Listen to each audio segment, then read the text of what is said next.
Greetings, everyone. Pete Pardo here from Sea of Tranquility. Welcome to another episode of In the Prog Seat. Yes, it's Tuesday night. We've got in the co-captains chairs George Lamie from Chicago, the professor of prog, Ken Golden, Rand Kelly from the West Coast, and first time on In the Prog Seat, Mr. One Half of Nearfest himself, Chad Hutchinson. What's going on, gentlemen? How are you? Hey. We are here Happy New today. Year. That's right. Happy New Year. This is the first in the prog seat of the new year. So happy to be here. And this idea for this show topic today is from Rand himself. Rand and I were chatting one day and he was like, well, what about a show like about Magna Carta Records, which was for the prog community, a pretty active and pretty influential label in the early 90s that helped jumpstart a lot of prog rock and prog metal, and founded, I think, in 89 by Peter Morticelli and Mike Varney. All right, that same Mike Varney that everybody knows, right? Varney's been very, very active on the hard rock and metal scene throughout the 80s, and then in the 90s helping spearhead Magna Carta Records. And I think it wasn't, and Ken, maybe you know a little better than me, I've been trying to trace this back all day, was Magellan's Hour of Restoration in 91 the first ever Magna Carta official release? Ooh. That's what my research showed. That sounds about right. If it wasn't that, it might have been Shadow Gallery, but I think one of the Shadow Galleries. But I think you're right. I think it was Magellan. Yeah, I think Shadow Gallery was 92, and then the floodgates open, because most of the stuff you find is like 93, 94, and then there's like a ton of stuff. So so for everybody watching, again, to some of us, Magna Carta Records may seem like something pretty recent, but we're actually talking about 30 years ago plus at this point. Yeah, so it's a while ago, but a kind of breeding ground for a lot of prog rock and prog metal specifically. And I think after kind of Dream Theater really kind of took off, you started to see a lot of artists coming out on Magna Carta Records that were like, all right, we can kind of do that similar thing too. And I think, we could probably say, and I'm sure everybody give like a little wave, probably the flagship bands on the roster were probably Magellan, Shadow Gallery, Enchant, Yeah. Three definitely, and probably the most prominent as far as releases go. There were a lot of others that I think caught the public's eye, but I think those are the three that really made the most impact. And there are others, you can talk about Ice Age, Liquid Tension Experiment were probably the most like high profile for a while. Cairo, Lemur Voice, Under the Sun, Niacin. I mean, we can go on and on and on. I think I'm looking at the list of different artists. There's so many. Bozio Levin Stevens. It was funny, Pete. It was like, I've dealt with those guys for many years, and I never really thought about the label all that much. Now they're not around, and you suggested this show, and I went back and I looked at the catalog and said, this is really very impressive. It is. There were a lot of really good albums, a lot of really good bands on Magna Carta. And not to say that they were overshadowed or anything, but looking at the body of work, I don't think they got as much respect as they should have. Yeah, and the body of the roster is really impressive. I mean, Osric Tentacles are on here.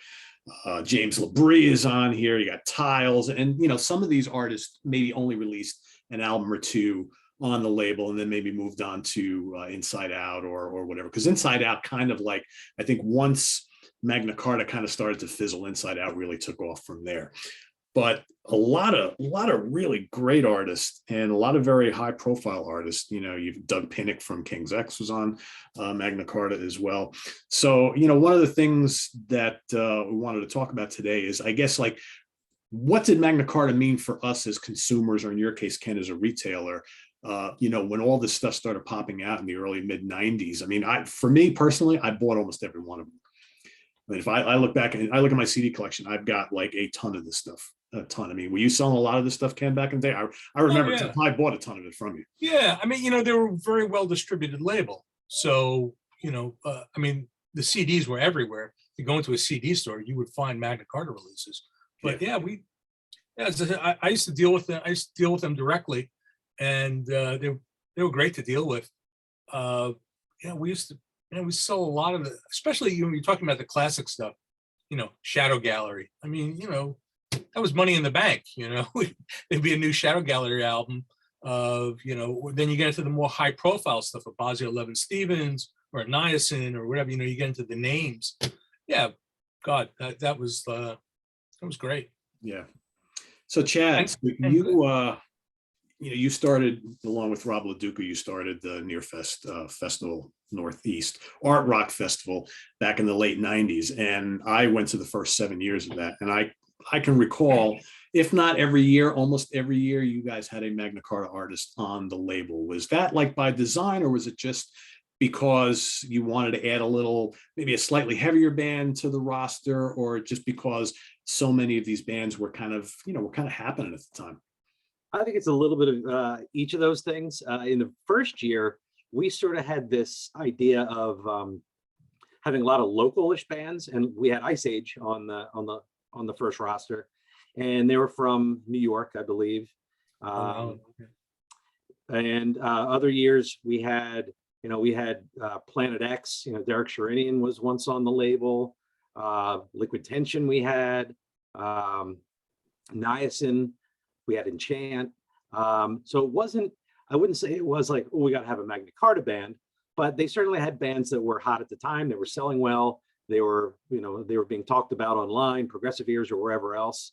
And as you know, what we always try to do with our lineups, especially after that first year, was to have diversity. So a lot of times Magna Carta would have something a little heavier, something maybe more melodic like an Enchant.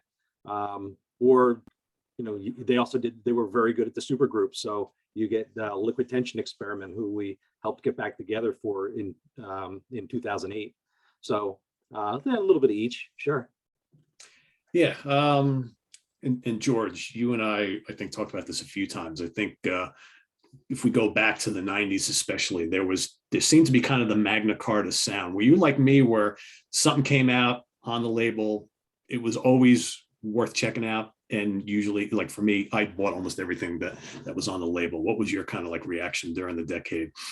Yeah, just seeing Magna Carta on something piqued my interest. It definitely got me to listen, and more often than not, you end up liking it. They had a good record. Yeah. So Rand, how about you? What was your first introduction to Magna Carta artist or label in general? It was buying Magellan's Hour of Restoration in one of those mall record shops in Eureka, California. And I knew the guy that ran it. And I said, what do you know about this band? This is really intriguing looking cover here. And he goes, we're not even supposed to have that. I don't know how it came in. So I bought it. And it had something to do on the back with Ian Anderson was involved with it. And I thought, oh, this looks like a prog album to me. So I bought it. And there was an address in there to write the band, who lived in Vacaville, California, which was outside the Bay Area between Sacramento and San Francisco. And they were only about 260 miles away from me. So I decided to write them a letter. And one night I get a phone call from Trent Gardner. My girlfriend says, there's a guy on the phone. He says his name is Trent Gardner. Do you want to talk to him? I went, yes. So we talked for about an hour and come to the conclusion that they were worried about prog taking off again, because I told him, I says, I'm big into 70s prog. Yes, is my favorite band, and blah, blah, blah, and going through all this. And he said, right now, Rand, we're worried about Dream Theater, Images and Words. He goes, if that does good, we're all going to be okay. And I thought, whoa. And this was before the album was released. So it came out, it did really good. A lot of people really loved it, And look at the band today. They're just smoking. Dream Theater is doing real well. And then you guys Yeah. And you listen to Shadow Gallery and you go, that sounds a lot like Dream Theater. That's prog metal. And I felt the same way about Enchant Wounded too. And I was like you guys, I just started buying everything that was Magna Carta, but I missed out on Lemire Voice, and I missed out on Royal Hunt. And I don't know, I bought all the tribute albums, the Genesis and the Yes. and the Pink Floyd. And because I like the way they were doing those covers. I think Stanley Snail is phenomenal. I love their version of Siberian Khatru, especially when they had the brilliant idea to put Bruford in there. Yeah. From the Sahara of Snow, part 2, right? Or for part 1, actually. But yeah, just amazing stuff. And yeah, I love the label. I mean, I had bought Mike Varney stuff with Truth in Shredding with Alan Holdsworth and Frank Gambale. And I thought to myself, are these the same guys doing prog now? They were shredders before, pushing shredders. And I think that they just decided, hey, it's time to bring the prog back. Let's do it in a big way. And I thought they were really successful at it. And I'm glad they did it. What did you, Ken, what did you think of the tribute stuff? Those tribute albums were pretty well done. Yeah, they were well done. But I didn't listen to all of them. I remember the ELP one. They were like anything. It's a tribute, it's a little hit or miss on each release. Some stronger than others. I mean, I don't like the tribute albums where they play it so close to the original. If you're gonna do something, if you're gonna cover somebody's material, do something with it. Don't just, Yeah, I have a I would question. agree with that, Ken. I think one of the guys who doesn't get a lot of love from the community is Robert Berry, and I think some of the versions that he did on those albums, he really did mess around with the arrangement and did things differently. I thought some of them, like with Genesis in particular, he did Watcher of the Skies, and I thought that was a great rendition of it and very different than the original. I have, it was on Moon June. There was a jazz version of Dark Side of the Moon. I mean, it's Dark Side of the Moon, but it's done as a jazz album. And it's kind of cool because they're doing something different. I don't need, I just don't need to hear a note for note copy of Tarkus. I mean, I have it. I don't need to. I don't need to hear Derek Sherinian doing it or somebody, like that. I mean, Yeah, no, unless they're gonna screw around with it and interpret it and do their own thing. I have an important question for Chad, actually. So Chad, Pete said that he went to the first 7 Nearfest. Why did you and Rob ban him after that? Yeah, here we go. Pete, you want to tell him what you did? No, I don't know. I heard about that episode. I'm going to turn the tables on Pete and say, why didn't you come to any more? I got married. Ooh. What was that? I got married. Oh, well, so did I, and I kept running the thing. So yeah, well. Sea of Tranquility. The Sea of Tranquility is payback. Yeah. I wish I had gone to all of them because I only missed a couple, but yeah. Those are fun times. Back to the tribute stuff. I think for me, and I know a lot of people that I knew at the time, we got into the tribute albums, not so much to hear these renditions of all these classic songs and albums that we love, but more so to hear the bands that were playing them, because on some occasions there were the bands who appeared on these albums and you're like, oh, I hadn't heard of them before. And then you like what they do. And then you go and you seek out their albums and then you go take it from there. So for me, the tribute albums were kind of like a breeding ground for investigating their catalogs a little bit further. But I think maybe 1 or 2 instances there was a band who appeared on one of these Magna Carta tribute albums that then never released anything. Yeah. I think those tribute albums, even though I enjoyed them for the most part, I think they became and I agree with what you said, they were almost like a sampler for the bands to go seek out their releases. But I think it was a bit of a double-edged sword, because I think that Magna Carta started to get that sort of a stigma that they put out tribute albums, and people didn't really know the rest of their catalog because they were overshadowed by these big name prog acts getting tribute albums. And it seems like some of these really good releases got overshadowed because of that. Well, because you're trying to escape the stigma of the 70s, right? You don't want the label to be known as just recreating the glory days. You want to be doing new music, new fresh music, right? Which they were. But I think you're right. I think those tribute albums, and there was a lot of them. There's like 10 of them or so. And I think that tends to overshadow everything else they're doing. The Magna Carta ones were pretty good. They were. The ones that, I mean, just as a tangent, the ones that I think are really kind of shitty are the Cleopatra ones that are coming out. Yes. where to me, they're just a money grab. It's, you know, let's take some random guys, they're never in the room together, and we'll just throw them together and we'll do like a recreation of, you know, Dark Side of the Moon or something like that. And it's like, I don't want to hear Rick Wakeman playing jazz. Were they the ones that Billy Sherwood was always involved with? Everybody, no, Billy Sherwood is like, he's like, seems to be the catalyst for all of those. And to me, they're lifeless, and they're just, like I said, to me, they're just like a money grab. Magna Carta even went so far as to put out a second Rush tribute called Subdivisions. And compared to the first one, it's horrible. It's horrendous. I've never even heard it. And that came pretty late. I think that was what, 2005. Yeah. Yeah, it did. It's not good. Tribute albums for me, that's never going to be the highlight for a label. I mean, you know, Magna Carta did it pretty well. I will say they did do it pretty well. But if looking at the body of work, that for me, that would be right at the bottom. Well, you know where something could work really well, and I specifically always go back to this one. On the Yes one, Tales from Yesterday, you had Steve Howe and Annie Haslam working together. Yeah, that's really cool, right? Because that's something you can envision always would have been cool to hear in the 70s. And then they got together and did, you know, that little collaboration on that album. So I thought that was cool. I wanted more of that type of thing. But they're doing something different. You know what I mean? They're doing an interpretation of music. So they kind of made it their own. Whereas, like I say, you know, some of these other things where it's just a note for note recreation of a classic album. Who needs that? Yeah. I got the original. Robert Berry's Roundabout is totally different. I really like that too. Yeah, I agree with you. I thought Annie Haslam's version of Ripples on the Genesis tribute was gorgeous. And Richard Sinclair's version of For Absent Friends is just so gorgeous. I just cry every time. Really? It's so good. That guy I just love his voice anyway. Get rid of that box of Kleenex. I'd have to say probably one of my favorites on all of those tribute albums is the Kevin Gilbert version of Back in New York City. It's just intense. Yeah, that was well done.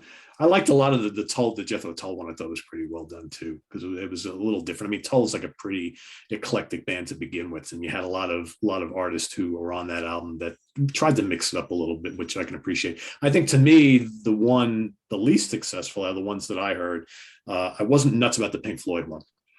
I don't want to hear other artists doing Pink Floyd anymore, and I didn't back then either. That was what, 95. Yeah, I have that. I haven't listened to it in 30 years. Yeah. George, were you into any of these, George, at all? My favorite one was the first Rush one, and that was personnel based. You got Portnoy and Sheehan on most of it, and the songs that aren't them are Stu Hammond, Dean Castronovo. You got Steve the Morse. Symphony X guys. Yeah, Steve Morse, James Murphy. I mean, to me, the lineup brought me into that one. And Lemur Voice is on there as a band. I didn't even know about that. Oh, it's great. Yeah, I think the only really bad track on there is probably Mission. And I think that's Robert Berry again. I just think that's a pretty weak version. Everything else is pretty good, except for that crazy soloing over the beginning of Anthem. I was going to say Anthem with George Lynch and Mark Slaughter. Mark Slaughter is just caterwauling. Not so good.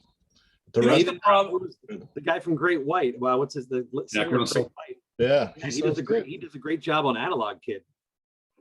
That's what a good voice. Yeah. The problem with these albums is, in a lot of cases, it's a lot of high profile names, and it's just files being sent around, and you never get the sense of guys in the room creating, you know, and that's the essence of it for me. That's why I don't really listen to these tribute albums. Yeah, I agree, and that goes actually a little farther into some of the projects that you can tell that Magna Carta put together.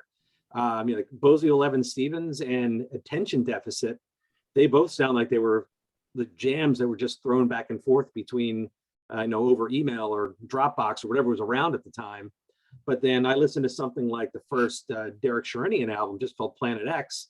First of all, there's a picture of those guys in the studio in the album notes, and those songs sound more arranged and written, and it's a pretty smoking album. I think that first Sherinian album is great. It's one of my, not to spoil anything, but probably one of my top fives. It was a band. It was a Yeah. band, you know, and that was the thing. And Magna Carta had some really good bands. You know, Liquid Tension, that was a band. Yep. You know, those, I mean, you couldn't help it. I mean, it was 3/4, you know, 3 of the guys from Dream Theater. I mean, you know, it sounded like a band. I'd argue that Derek Sherinian has never released a bad solo album or band album. I mean, most of his stuff is very, very enjoyable in my opinion. I would agree with that. Yeah. And, you know, George mentioned before Steve Morse. I mean, Steve Morse had a number of solo albums on the Steve Morse Band albums on Magna Carta. And I didn't mention it before, but we even got a Kansas album on Magna Carta Records. Wow, that's right. Yeah. I mean, I think we tend to forget about that, right? That was before I they did, went over to, and I own it. somewhere was- elsewhere, yeah. that was before they jumped over to Inside Out. Yep, it was. And this had, you know, Kerry Livgren taking part in it. So then, and Robbie Steinhardt. So pretty notable. I think I completely forgot about it. I was like looking over the list again. I was like, oh shit, there was a Kansas album on Magna Carta, which is pretty neat. So yeah, but you know, nothing lasts forever, right? So by the late 2000s, I think before even 2010, basically that was it, right? I mean, I think they recently sold the rights to the label a bunch of years ago, but they haven't released anything in quite a while. Oh, And it's been a while. I think it was basically Inside Out became prominent and kind of went forward. So I was looking, and the most recent release is 2018, Ethan Brosh album. really, Yeah, and then in 2015, there's actually like 3 albums that came out that year. God, I thought they were done releasing stuff. You look at their website; it hasn't been updated in a million years. No, Yeah.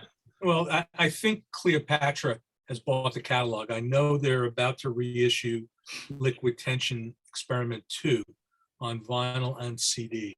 So my guess is that they've bought the catalog or a chunk of the catalog. And I'm just hoping they don't like remaster it and shit them up. Yeah. You know, my hypothesis, and this is not based on any knowledge, is that my assumption is that Magna Carta really kind of started as an extension of Shrapnel.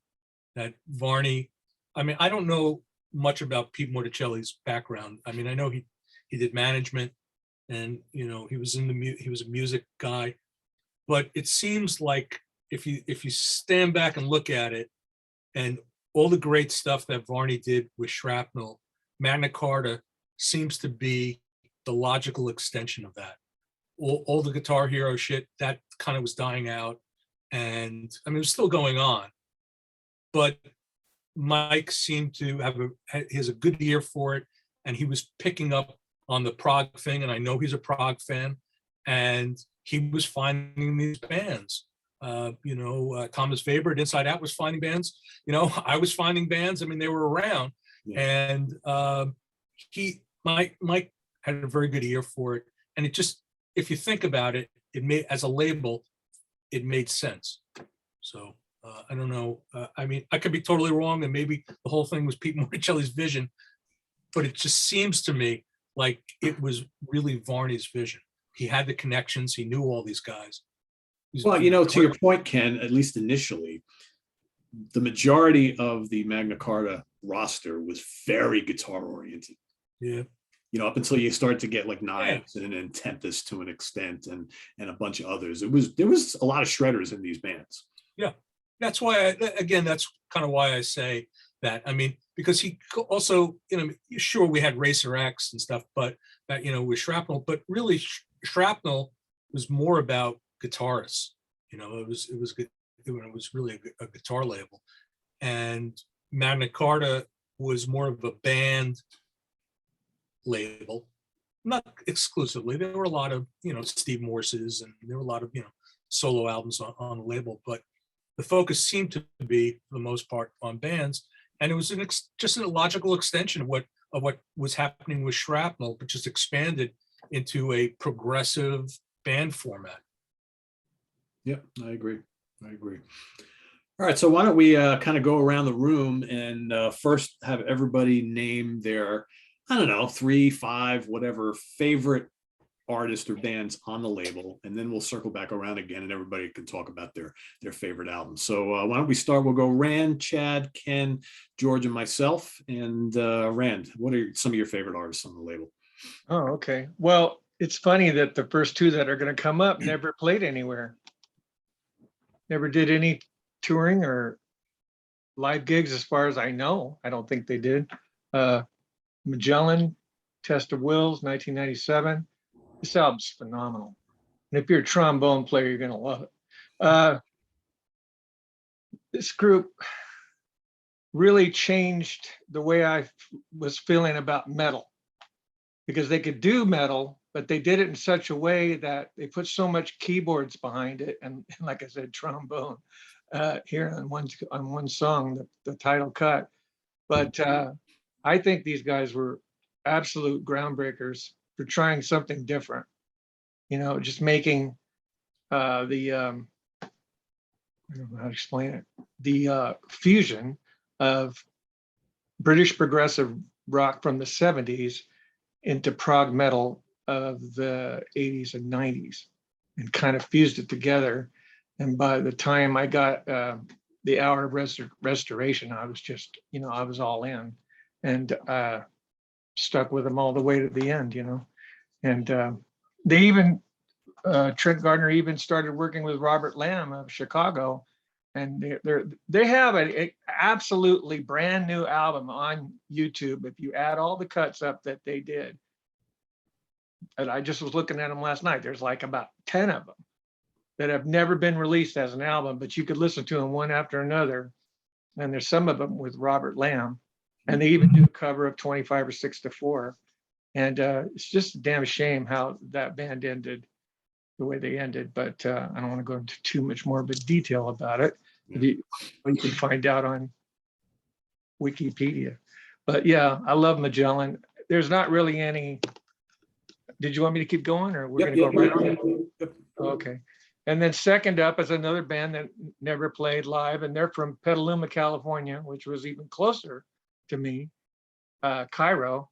And I picked Conflict and Dreams as my favorite album, mainly because of one incredible song called Western Desert, which is just off the frickin' charts as far as energy and composition and musicianship. And these guys were frickin' brilliant. You would have never expected them to be from a small town like Petaluma. It's not very big, you know, and it's Conflict and Dreams by Cairo. I can't recommend this high enough. It's 1998, their second album. They put out 3. And I would say if you were going to buy one Cairo album, get this one. Although the first one is pretty amazing, and so is the third. Then next up is a band that I did get to see live in San Jose, Enchant. They opened for IQ, and they were incredible. But they hadn't gone into this part, I don't think, because I saw them on IQ's Ever Tour, and I don't think this had come out yet. So Enchant wasn't playing this heavy. This has Ted Leonard on vocals, and when I saw him, he wasn't there. But phenomenal band, Enchant, and they're from the Bay Area too. I can't remember exactly the town, but all these bands were coming out of California. Pretty amazing. And then you go to Lehigh, Pennsylvania. Here you go, Chad. Shadow Gallery, carved in stone. Unfortunately, I have to say, this is the only one I own. But if I wanted to, I could listen to them on other sources, of course. But I really, really fell in love with this album. And there's a song on the end of this album, 21-minute masterpiece called Ghost Ship. I think in 4 parts or 5 parts. It's just unfreaking believable prog metal. It takes you feel like you're on the ship, like in the Bermuda Triangle where the fog is surrounding you. It's just incredible. I love it. And last but not least is Billy Sherwood's World Trade, Euphoria. And this is where I think this is where the Billy Sherwood, Jay Shellen connection takes hold. Probably the first time, maybe. Although he could have been in his earlier band called Logic or something. But, you know, it's no accident that Jay Shellen was playing drums on the last 3S tours, because he's that good. And World Trade, Euphoria, and Chris Squire's on this. I forgot the name of the song. It's Say Something. I forgot that Jay was on it. Yeah, Jay's on it. But there's the song on here called, I thought it was called Say Something, but maybe not. I don't know. I can't read it right now. But anyways, Chris Squire's on this album. Sings or plays bass. I don't think he plays bass. I think he sings. But anyways, Yeah, I mean, that's about all I got for that. Cool. All right, we'll move on. Oh, I did get to see Tempest. You mentioned Tempest. Oh, yeah. I did get to see them live in Arcata, California, which is a real small town. And I talked to them and stuff, and they said, yeah, we were lucky to get Keith Emerson to play on that first song. It really helped us a lot. And when I saw them, I thought they were more of like Steel Span, Fairport Convention type of band. They were really, really good. I'm not a big fan of that style, therefore I don't buy those records. Haven't, you know. I think there was another band that sounded kind of like them too, called Stack Ridge, if I'm not mistaken. I remember them. But yeah, they put on a great show there, and they were really nice people, you know. And again, I think they were from the Bay Area too, or maybe Los Angeles. I'm not sure, but yeah. And that's it. Yeah, Tempest toured quite a bit. I remember they were always playing around. They were never my thing. I was never much into that folky type of thing stuff either. But you know, they put out a bunch of releases and pretty notable band. So Maybe, All right, well, I forgot one of them. Real quick, I just wanted to show you something real quick. Anybody like that? that's pretty good. Yeah, Leonardo. Yeah. Yeah, it's guest artists and stuff, but it's a Trent Gardner solo album with all the people from Magna Carta guesting on it. And it's amazing. I love it. It's Yeah, like a rock opera. The Rock Explorers opera. Club stuff was pretty good too. Oh yeah. Yeah. All right, Chad. All right, I had a little internet glitch. Did you want to do bands and then we're going to loop back and do albums? Well, since Rand did both, go through both. All right. Well, then I'm just going to do, I'll just do top albums then. How about that? It'll overlap. A lot of it overlaps anyway. So I know we talked about tribute albums, but this one's a little bit different. And I'm going to go with my number 5 being Jordan Rudess, the Road Home. And I just think he does some pretty nice interpretations of some classics. Dance on a Volcano, Sound Chaser, just the same from Gentle Giant. He's got a piano medley on here with a lot of cool stuff. He's got all of Tarkus, James LaBrie sings it. I know Ken won't listen to it, but that's okay. And I just thought that Jordan stepped out of his Dream Theater mold and just did a really nice tribute to a lot of the progressive rock giants and brought some guys along for the ride. I just thought it was a pretty solid album. Very, very fun listen. Bumblefoot's on that, right? Yeah, he is. Yeah. Okay. Neil I Moore. found that. I didn't know it was on Magna Carta. Yeah. I've forgotten about that one. That's a good one. I didn't even pay attention. Steven Wilson, Rod Morgenstein, Nick DiVirgilio, Neil Morse, Bumblefoot, Kip Winger, everyone's favorite, and Ed Wynn from Object Tentacles. So there you go. So next up I'd go, and I brought this up before, I really like this first Derek Sherinian album, Planet X record. And it's like Ken said, this one's a band, unlike some of the other ones that feel like files being passed around. And it's composed, it's arranged, it smokes, it's got that Derek Sherinian angst and attitude all over it. And Pete, like you said, he puts out solid releases. It's hard to find a bad album from Derek Sherinian, Planet X, whatever you want to call it, whatever he calls it at the time. Yeah. And I don't know, it's on the label, so it counts, but I'm going to go my third one being Kansas, Somewhere to Elsewhere. I think it's a solid album. It's the return of Kerry Livgren's writing. I don't think he played on it, but he wrote a lot of the material. Songs like Myriad and Distant Vision, and of course, Icarus 2, the sequel to Icarus Born on Wings of Steel from Mask. Just a really solid and heavy song actually for Kansas, but really a nice return to form. And Mike Carter was lucky to grab onto that one, if you ask me. Number 2, Where There's Smoke, There's Fire, and I'm going to go with Niacin.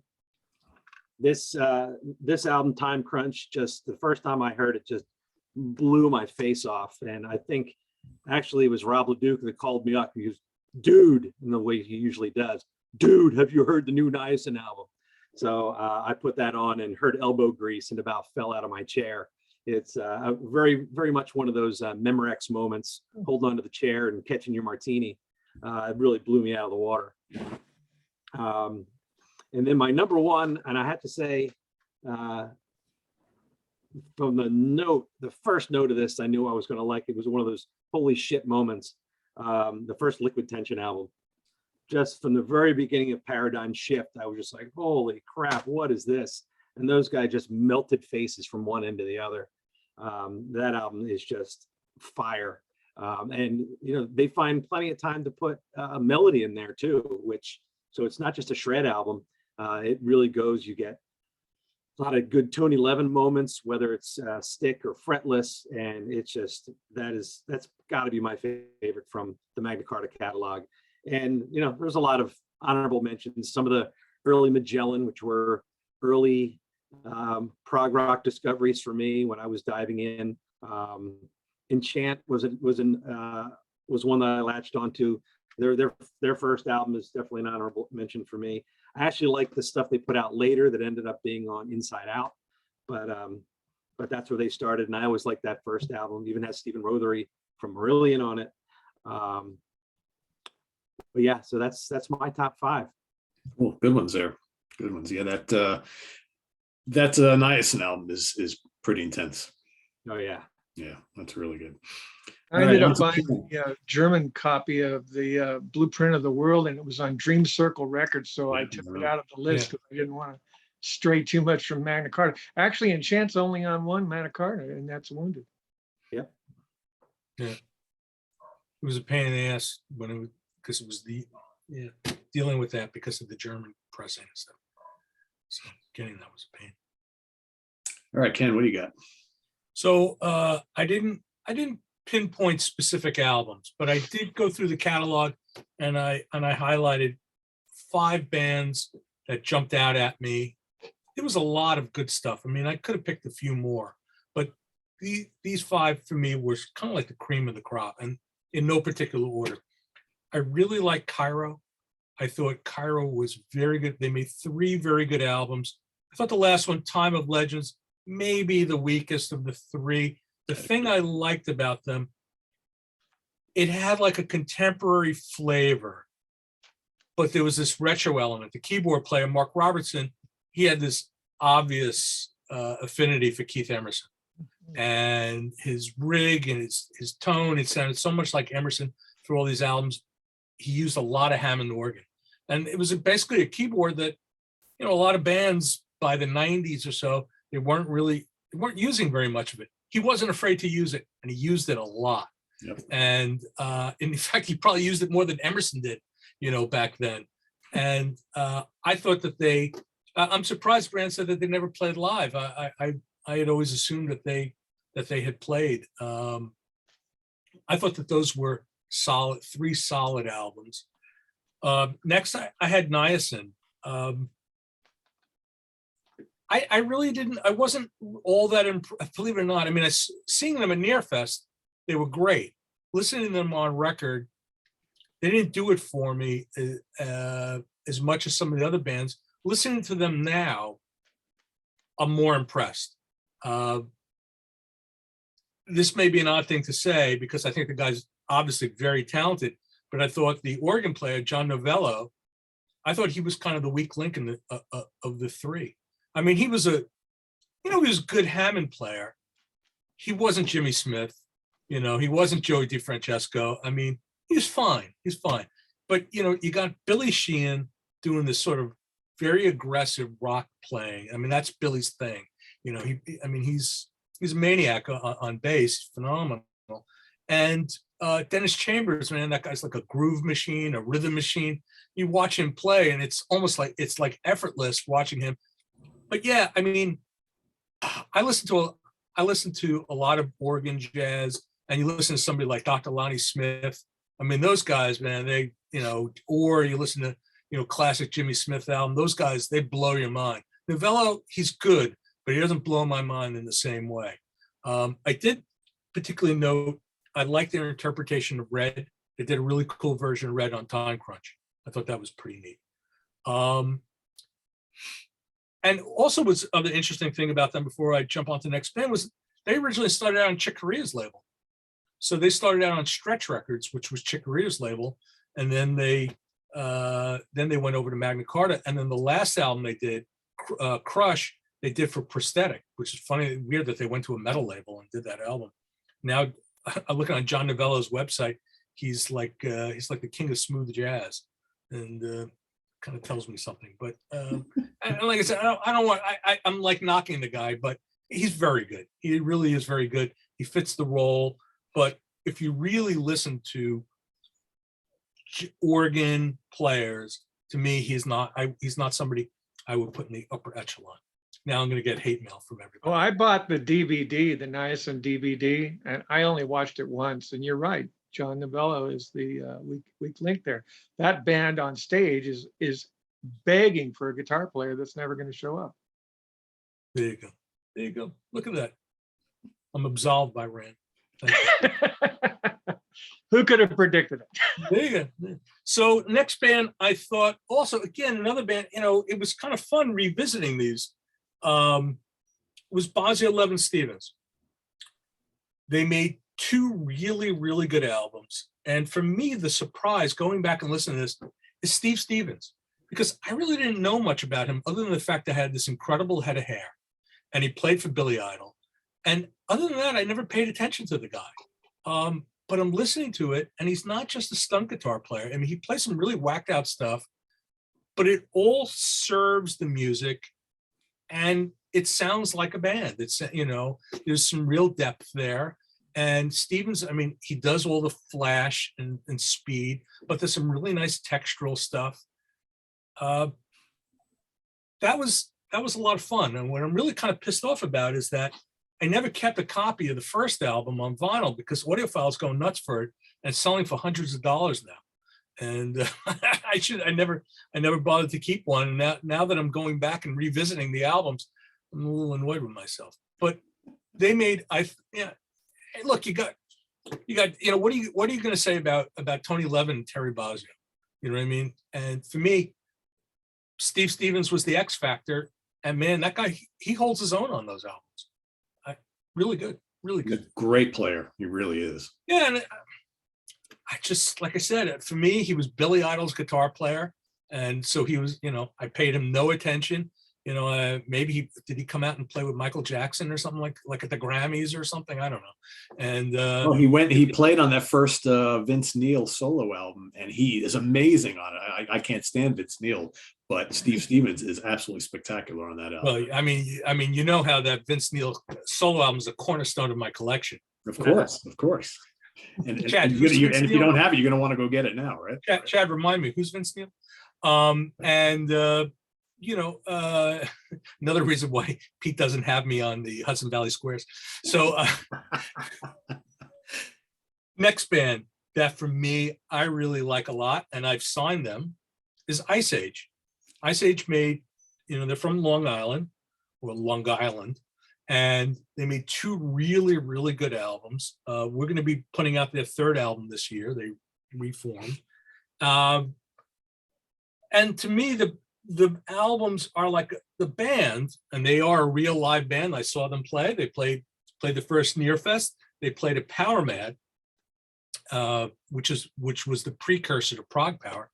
And they're like a balancing act of like prog rock and prog metal. They have this great singer, Josh Pincus. The band gets compared to Styx because, Josh, I'll get a nasty email from him.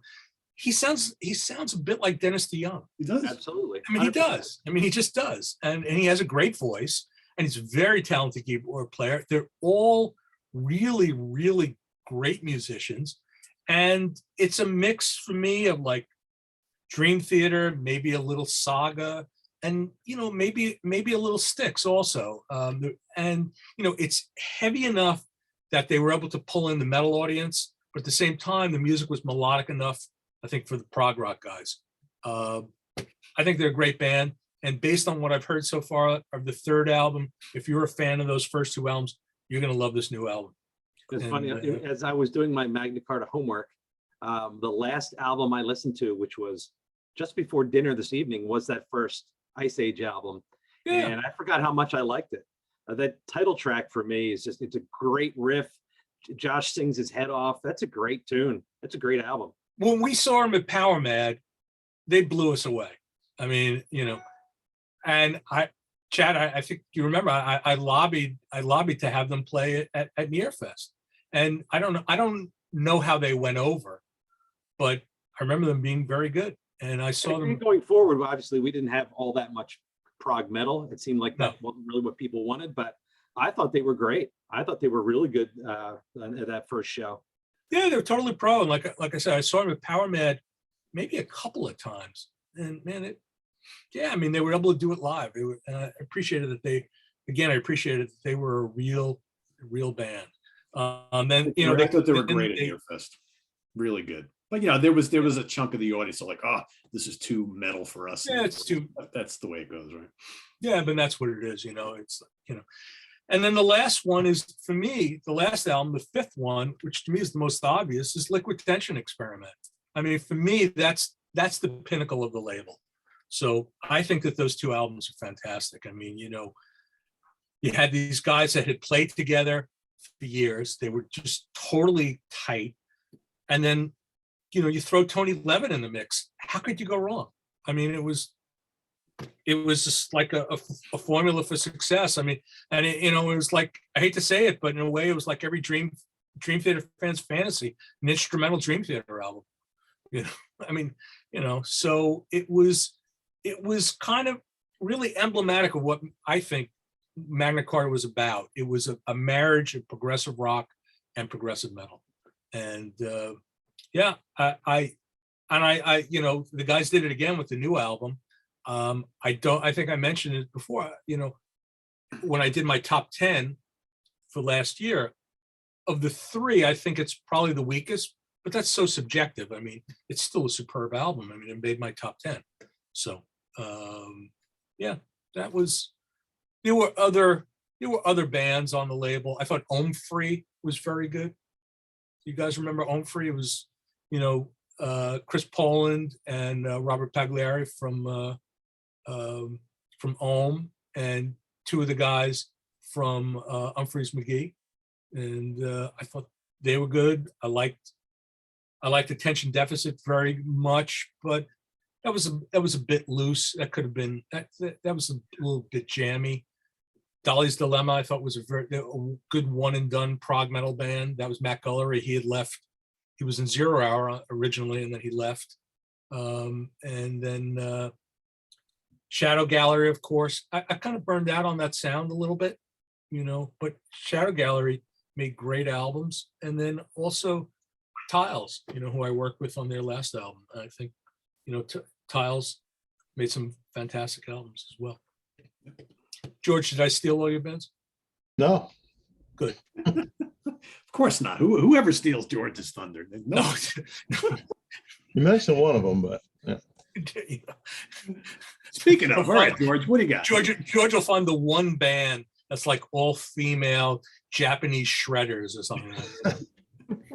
Arsenal on the label.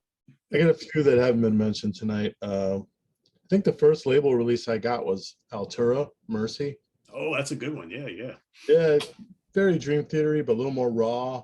And I heard that they were one and done for the label. I think one and done for recording. I heard they went alternative rock afterwards and down the drain. But I wore that album out when I first got it. That was 96. Also 96, Lemur Voice debut, Insights. Really good one. I like the second one better, but that first one was still really good. Better production on that one. Like Dolly's Dilemma, the one you mentioned, that might be my favorite label release. Man, I listened to that like crazy. Guillory, and they were a California band also. Yeah. And they were in the demo stages for a second and it never happened. Andy West, Rama 1. Yeah. I really like that. Thought about that too. Yeah, that's interesting. It doesn't sound like anything else on the label. It's crazy. I didn't have high expectations going into it, as I heard some Rama demos in the mid 90s and it was totally different. I mean, the stuff on Rama is just very far removed, but you got Portnoy on that, Jens Johansson, Rod Morgenstein, a bunch of guys on that. Keneally's on it, I think. One of the latest ones I got, 2011, Glenn Drover, Metallusion. Yeah. If you haven't heard that one, that's a must pick up. He indulges his 70s fusion. He's got a Demiola cover, two Ponte covers, Zappa cover. And then the originals are with Saga as his backup band, and proggy stuff, really good. That would be my 5. And then my honorable mentions, I'm kind of in Chad's camp. I would say Niacin or Organic and Liquid Tension, of course, like everybody said, that's where it's at, where Magna Carta's at. And Jordan Rudess' Rhythm of Time would be another one. To me, that's the best Rudess solo album. I mean, got guitar player lineup that you gotta envy. I mean, it's really, really good. And Sherinian, the first Sherinian, really good. It was foreshadowing what Planet X would sound like. You know, there's one band we didn't mention, and maybe Pete's, I don't know if Pete's going to mention it. They were a very unusual band, and they were towards the end. What do you guys think of Motar? I never listened to them. I didn't know they were Magna Carta. Yeah, the first 2. I just started listening to it when I Lewis. like them. They're kind of different. They're, in a way, they're a little bit like District 97. They have a great, she got a great voice. It's kind of like a avant-garde pop band, maybe. It's a little bit of like a Zappa influence, a little bit.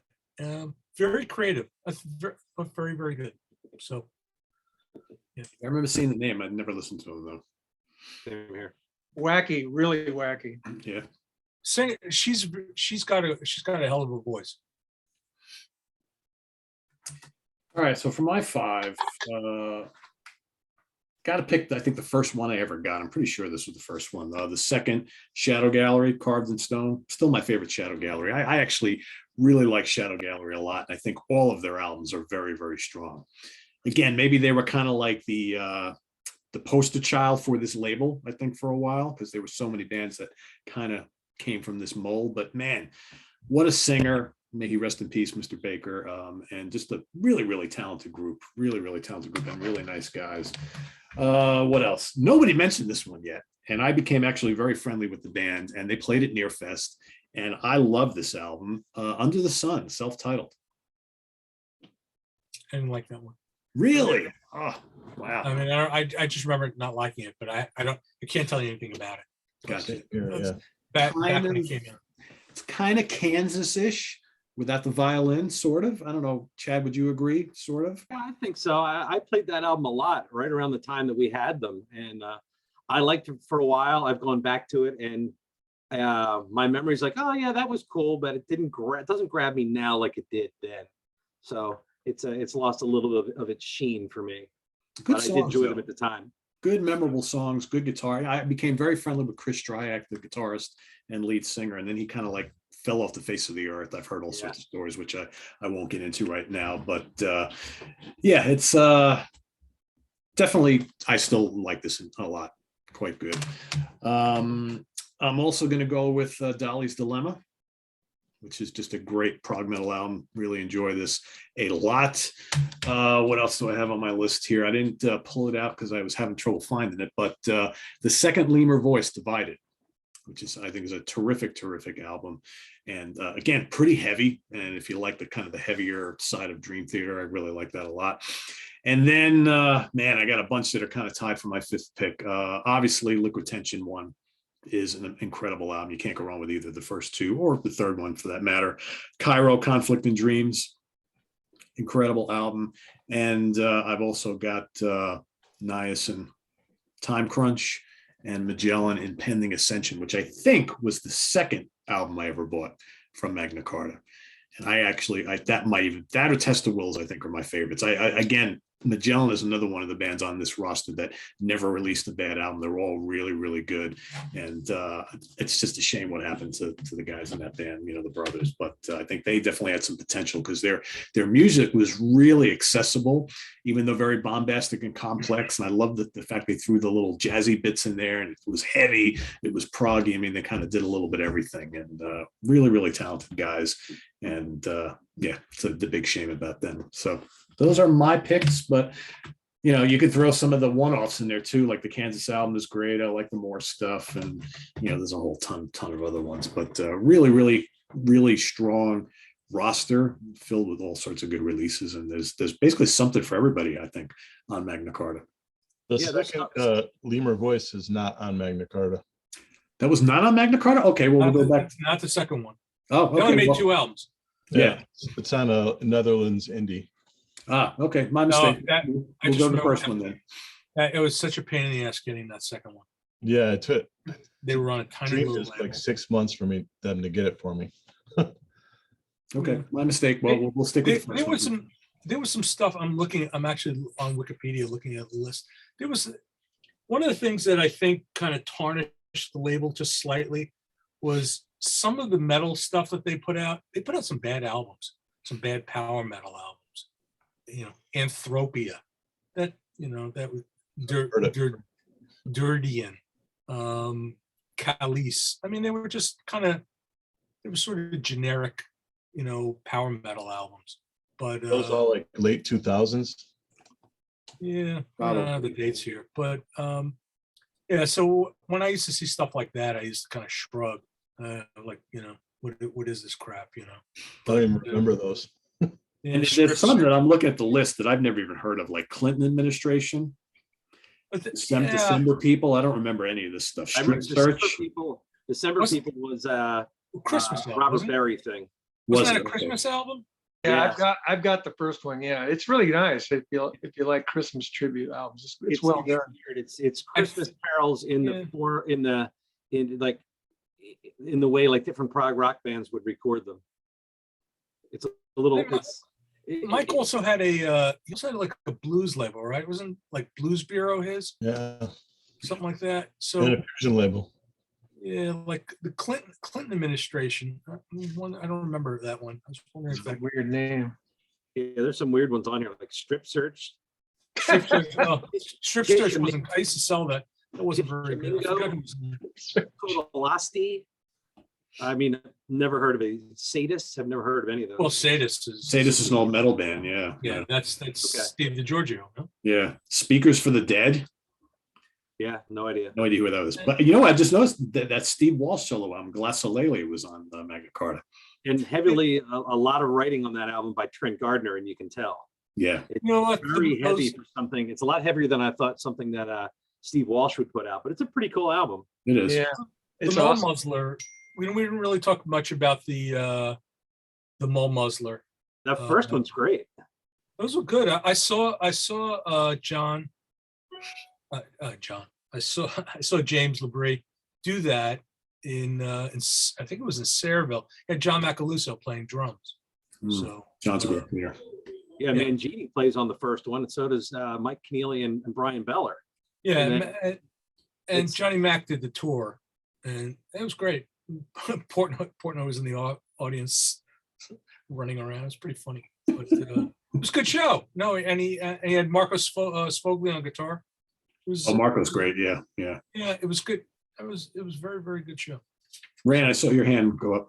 Yeah, I just wanted to point out something. I think that I know that Impending Ascension is my favorite Magellan album, and the only reason I didn't pick it is because most people tend to look down on programmed drums. The first two, there is no drummer. The Right. second one, Impending Ascension, has a drummer on one track, and I can't exactly remember what the name of the water something, I don't know, or reef, I don't know. But anyway, there's only one drummer on one track on Impending Ascension, and they don't get a real drummer until Test of Wills, which is why I chose that. But if I would have chose my absolute favorite, Impending Ascension. by Well, the far. songs are great. Vocals Yeah. alone. Yeah. The vocals in the beginning are Beach Boys. I mean, it's just unbelievable harmonies on a Stadium National. I love that record, and the Voyage of Magellan or whatever that's called. That's amazing. Yeah, and Rand, the song you're talking about is Waterfront Weirdos, and it's Don Thank you. Perry from Jethro Tull. Yeah. Oh, all right. Yeah. Thank you very much, Dawn Perry. That's exactly right. Yeah. I think that was my first purchase from Magna Carta. In my early days of diving into the world of prog rock, and I used to spin that album all the time. Like you said, the Stadium Nacional was one of my favorites. I used to Oh play my that God. over and over. And it goes to show how well the programmed drums are, because most people think it's a real drummer. I didn't know. And there was a 3-piece on Hour of Restoration and a 3-piece on Most of Impending Ascension. And I thought, that's pretty fantastic when I found out that those aren't real drums. I think my first purchase from Magna Carta was the first Shadow Gallery. I was just kind of, I wasn't listening to much metal. I didn't know a hell of a lot about prog metal. I knew Dream Theater, I'd seen them. And so I was kind of trying to get my feet wet because there was nothing going on in prog rock. So it's like, here's this band that's getting hyped as a prog band. And I picked it up. I'm not sure in 92 if I even knew what to make of it. But I kind of warmed up to the band over time. First album solid. First Shadow Gallery. Yeah, but to me, I'm so entrenched in progressive rock, it was almost like I had to recalibrate, the way I listen to music. Yeah. We extended an invite to them for the very first Near Fest, and they quickly wrote back, no, we don't play live. And on one of the days, I was over in our tiny little vendor room that was just god awful. I remember that. Somebody had said to me while we're standing in there, said, hey, why did you invite Shadow Gallery? I made some kind of comment like, yeah, we invited them. I don't know why they wouldn't play. And I turn around and there's one of the guys from Shadow Gallery giving me the stink eye. Yeah, Gary was there, wasn't it? Gary showed up one of the years. I think it was, yeah. They wouldn't play. Then ultimately, it's not like he was mad at me, but he was like, yeah, we don't play live. Okay, sorry. Ultimately, they did play, right? Yeah. Yeah. Where I remember where they played at Ross Fest, and then I think they played a Prog Power, and then they did some kind of tour in Europe. Over the pond, yeah. But that was, but for years that was one of the things that was kind of annoying about the band was that they wouldn't play live.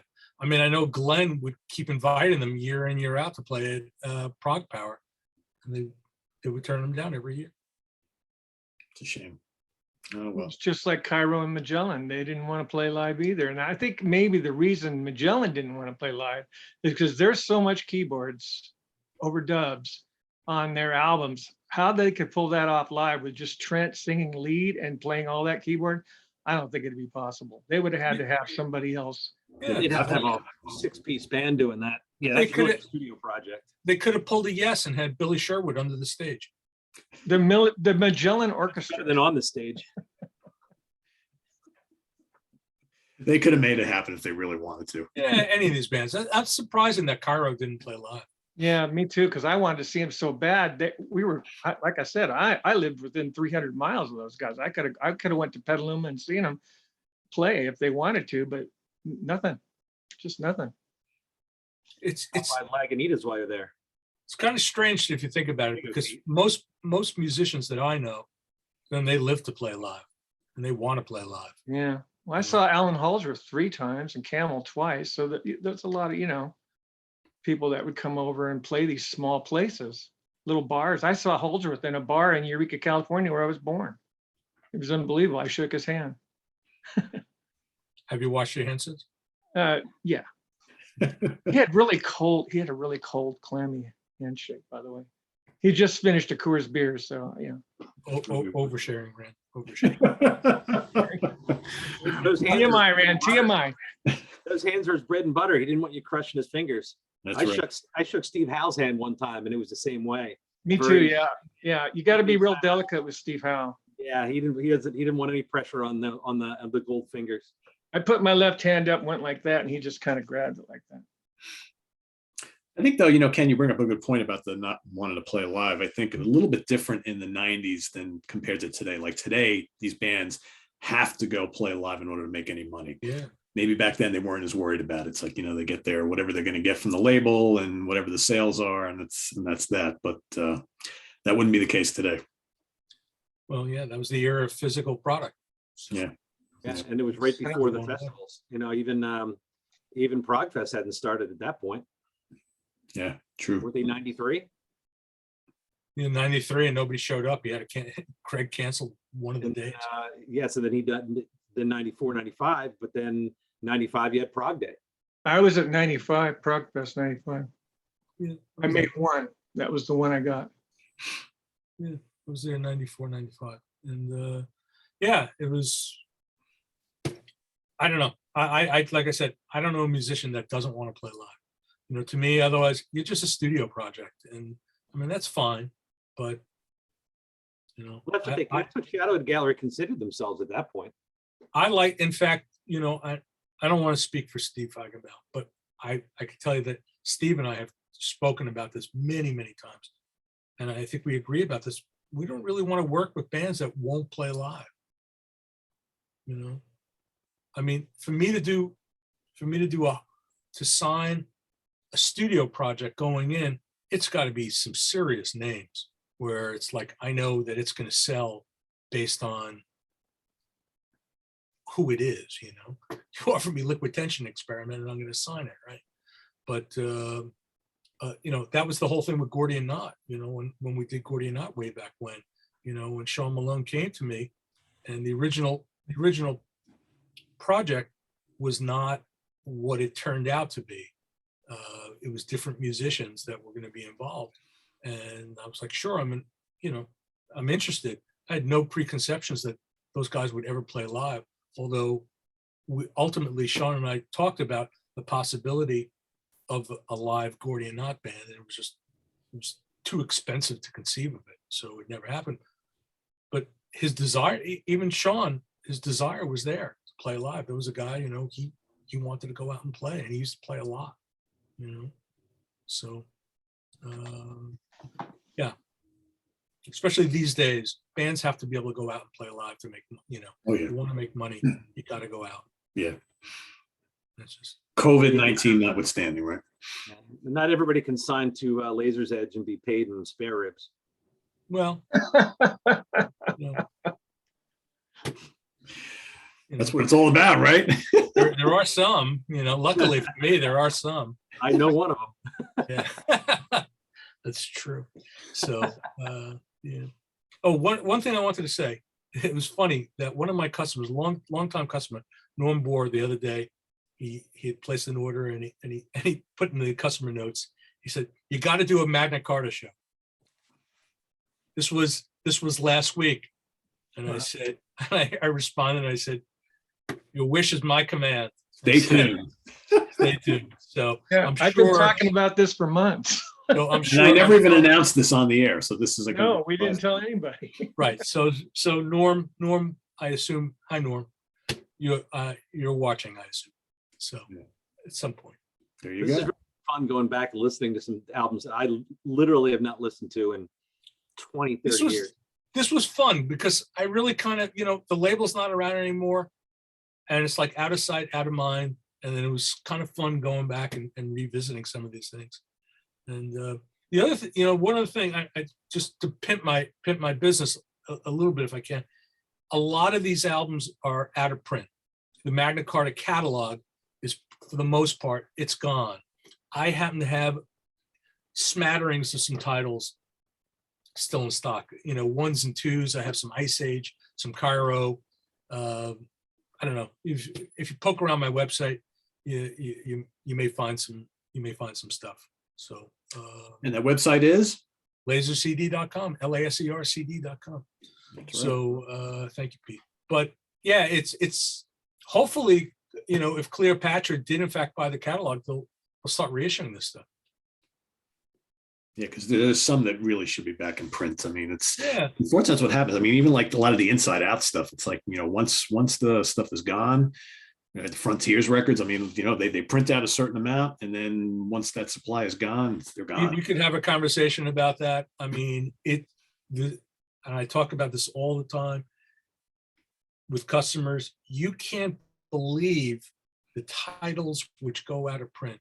Titles you would think will be around forever, and they're just not.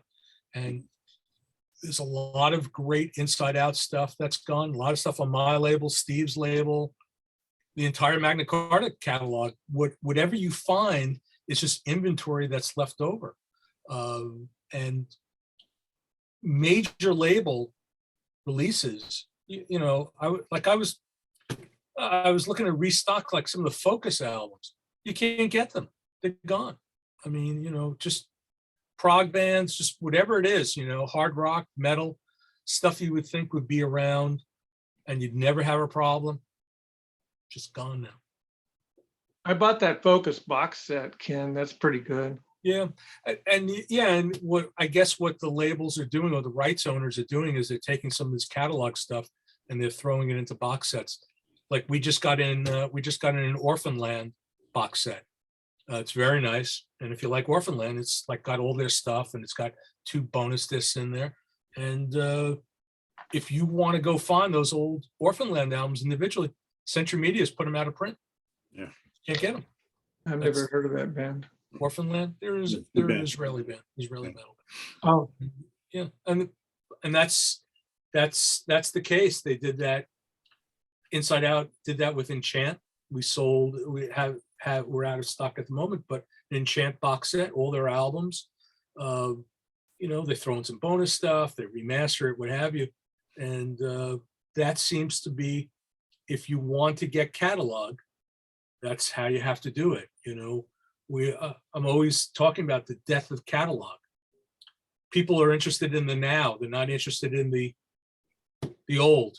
So, people would say to me, "Why isn't so and so still available?" Well, because everything has a lifespan, and titles you would think would be around, they're just not anymore. There just isn't a market. There isn't a sustainable market for it anymore. So selling 100 copies of something a year, it's not really a business anymore.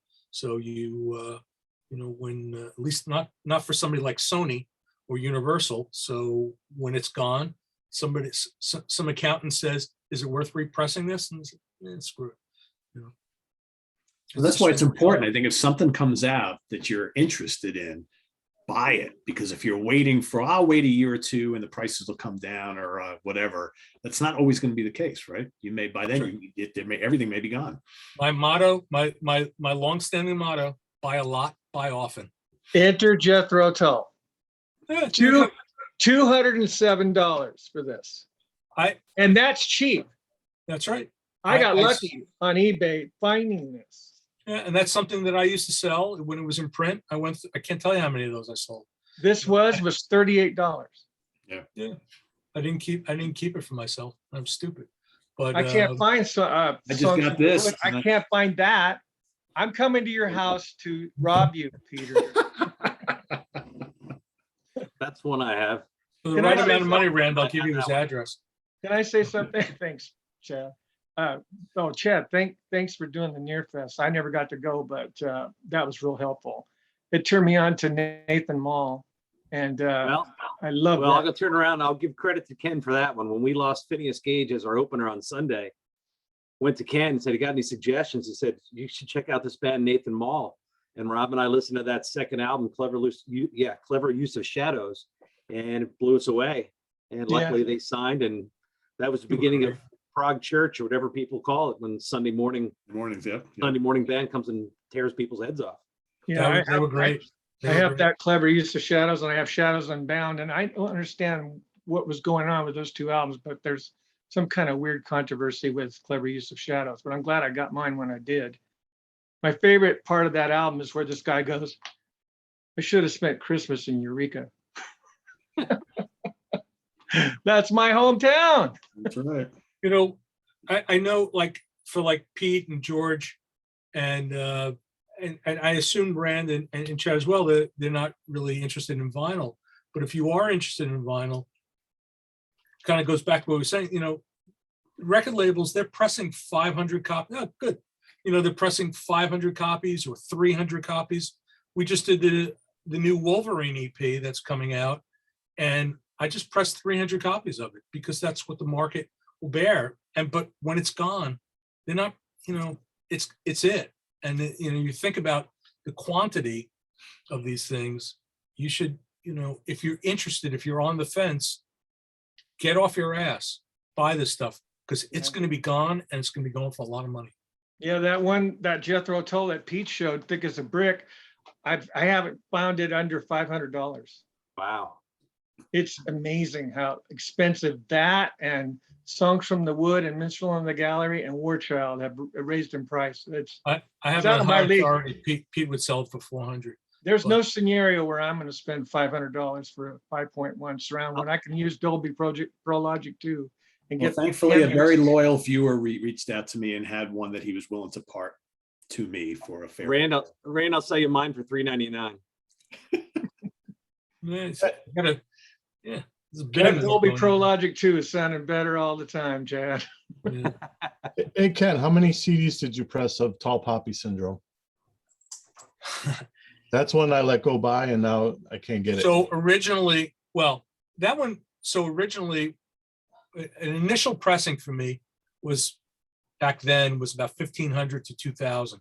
It sold miserably. I've told that story. It sold absolutely terribly. At one point we sold just like 800 copies, and then they signed with Inside Out, and then sales took off. So, and we kept repressing it for as long as we had the license. So there were, I don't remember how many thousands we sold. I mean, it shouldn't be that expensive. Is it going for a lot of money? 150. Really, for Tall Poppy Syndrome. Yeah. When we end this, I'm going right in the storage unit, and I'm gonna see what we got sitting on the shelf, because I know we have copies floating around.